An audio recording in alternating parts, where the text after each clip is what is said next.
আজকে আমরা রান্না করব গলদা চিংড়ি আর ট্যাংরা মাছ। এখন আমরা গলদা চিংড়ি বেশ কয়টা 4, 8, 9, 10, 11টা গলদা চিংড়ি রান্না করব।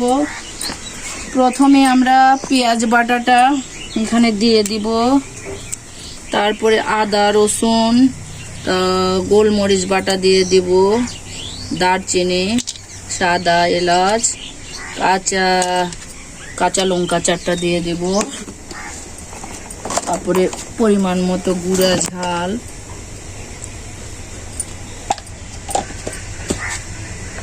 স্বাদ মতো লবণ,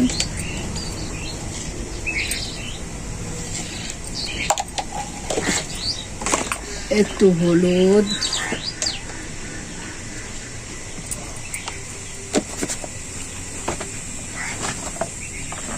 আর সয়াবিনের তেল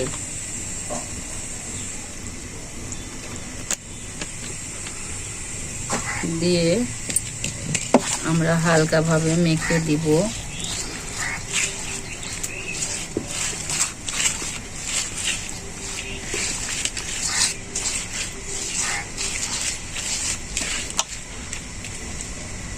আর সঙ্গে একটু লেবুটা চিপে দিব।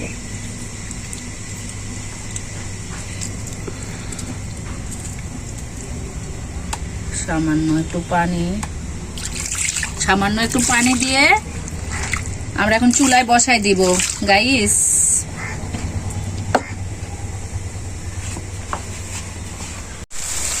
চুলা থেকে এখন আমরা নামিয়ে ফেলবো। গলদা চিংড়ির এটা হয়ে গেছে, আমাদের চুলা থেকে নামিয়ে ফেলবো। গাইস, আমাদের রান্না যদি ভালো লেগে থাকে বেশি বেশি করে সাবস্ক্রাইব করবেন, লাইক করবেন, শেয়ার করবেন, আমাদের চ্যানেলের পাশে থাকবেন। ভিডিও ভালো লাগলে সবসময় আমাদের সাবস্ক্রাইব করবেন। আসসালামু আলাইকুম।